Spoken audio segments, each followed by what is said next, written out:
हो पगली, चले लही रे दिनवे में गोली।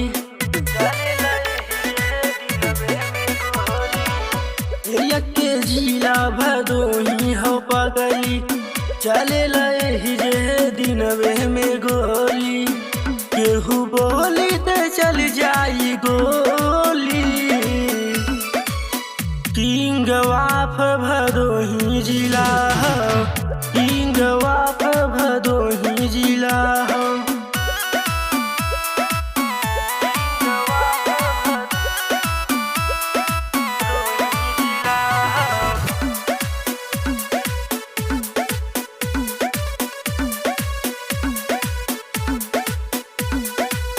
जिला भदोही के फेमस बनाम हो, पता कर लिहा जाके यूपी बिहार हो।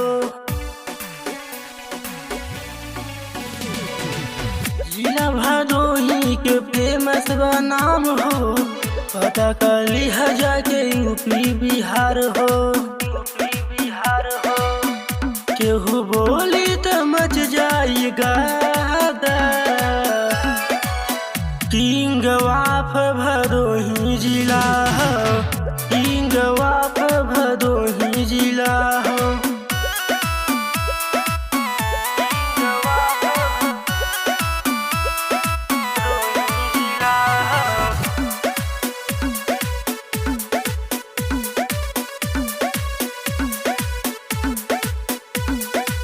जिला भदोही के लइकन से बाबू लेहना का भोपंगाए बाबू, लेहना का भोपंगाए बाबू। जिला भदोही के लइकन से बाबू लेहना का भोपंगाए बाबू।